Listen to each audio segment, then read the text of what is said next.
Progressive web apps build websites that deliver an experience indistinguishable from native mobile apps. When smartphones first hit the scene back in 2000 and late, they brought with them all kinds of new features that weren't available on the web, like offline mode, push notifications, cameras, geolocation, and more. Internet Explorer powered the web back then, and web developers had no way to access most in-device features. In the 2020s, though, the game has changed. The web platform has reached near feature parity with native apps. Notice how the Twitter PWA can be installed just like a native app. It works without a connection. It can interact with the device camera and receive push notifications. And on top of that, the web offers much better distribution than app stores and doesn't take a 30% cut of your revenue. Not to mention, your app will work on iOS, Android, and the web from a single code base. If you own a website, turning it into a progressive web app is easier than you might think. First, open up the Lighthouse tool in Chrome DevTools to run an audit on your site. It'll tell you how well your site performs and what needs to change to qualify as a PWA. At a bare minimum, the site needs to load quickly and be accessible on mobile. Most sites already check this box. The more difficult requirement is making the app work offline.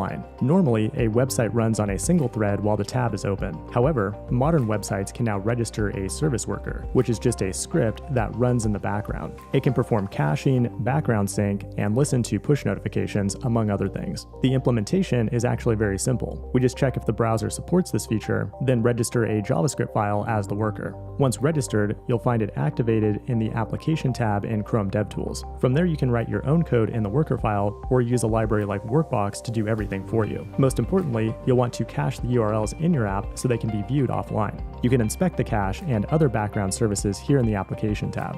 The final step is to create a manifest.json file, which contains icons and other metadata about the app. Once the requirements have been met, you'll unlock the PWA achievement in Lighthouse, at which point your app can be installed on most native devices and can even be listed on Google Play or the Microsoft Store. This has been Progressive Web Apps in 100 seconds. If you want to learn more, hang out for a minute while we go beyond 100 seconds to learn a bunch of cool things that you'll definitely want to know about PWAs. First of all, make sure to like and subscribe because it really helps out the short videos. What I want to do now is just rattle off a bunch of cool things you should know about when it comes to PWAs. First, you'll definitely want to get familiar with the Chrome Lighthouse tool. It analyzes performance, accessibility, SEO, and determines whether or not your app is installable as a PWA. You can run this tool on any site you want, and should be available under the Lighthouse tab in Chrome DevTools. Even if you're not building a PWA, it can be useful to run an audit on your site. And while we're here, you'll also want to know about the Application tab, which allows you to analyze and debug information related to your app. Every PWA has a manifest file, which defines metadata about the app, and you can view that here, such as the app name and icons. But more importantly, it tells you whether or not a service worker is up and running. You can also manually trigger events here to test things like push notifications and background sync. Your service worker will likely cache pages, and you can view the cache from this tab as well. Now, when you hear me talk about service workers and caching, that may sound like a lot of code that you have to write, but that's actually not the case. Most of these jobs fall into very common use cases and can be implemented with minimal code if you use a library like Workbox. As the name implies, it's a collection of different libraries to help you build PWAs quickly and reliably. And it even has a CLI tool to automatically generate the files and assets that you need. If you're using a front-end framework like React or Angular, you can install it as an NPM package, or you can import it directly into your service worker over a CDN using the import scripts function.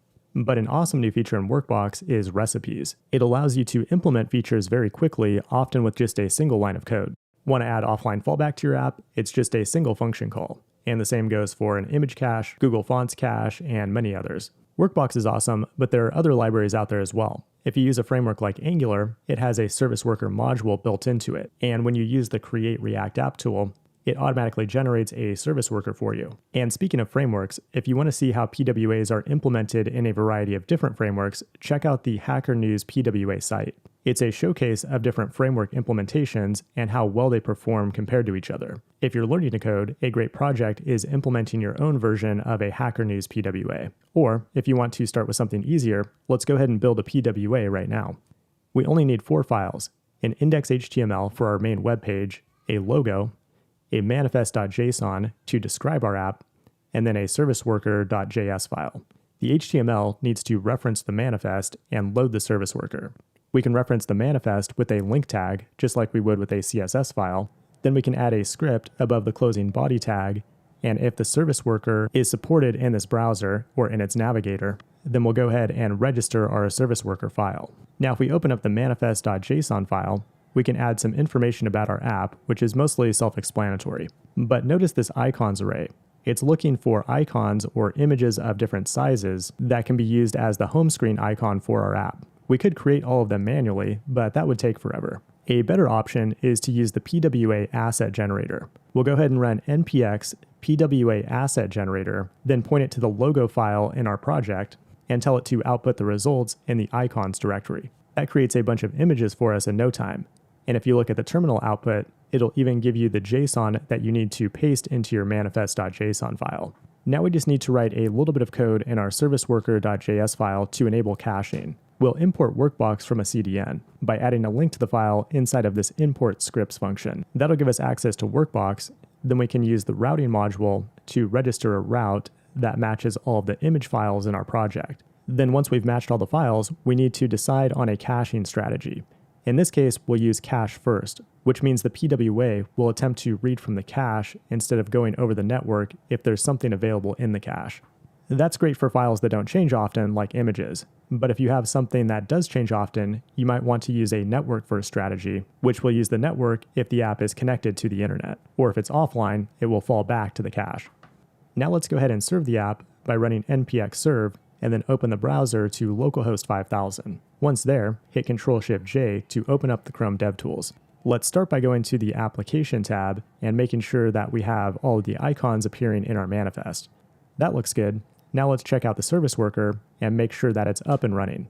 That looks good as well. Now we can go to the Lighthouse tab and run an audit on the app. As you can see, we get a score of 100 on pretty much every metric, and we get the PWA achievement badge, meaning this app is installable on most mobile devices. If you already have a website that's optimized for mobile, it's incredibly easy to turn it into a PWA.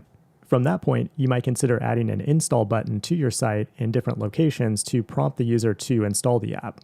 And there's a number of different UX strategies to do that successfully. Now that you know how to build a PWA from scratch, I want to leave you with a few other resources that you might use to go further. First of all, I'm working on a new video called 7 Things You Didn't Know the Web Could Do. It'll cover advanced implementations of lesser-known browser APIs, like Bluetooth, device motion, idle detection, and a bunch of others. I expect to have that out early next week, so stay tuned. Another awesome resource is web.dev. This contains basically everything you would ever want to know about PWAs, as well as new and upcoming browser APIs. If you want to make your app available on other platforms beyond the web, you might want to do some research on Trusted Web Activities, or TWAs, which allow you to market your app on the Google Play Store alongside Android apps. And you can also market PWAs in the Microsoft Store, so check out the official documentation for that. I'm going to go ahead and wrap things up there. If this video helped you, please like and subscribe. Thanks for watching, and I will see you in the next one.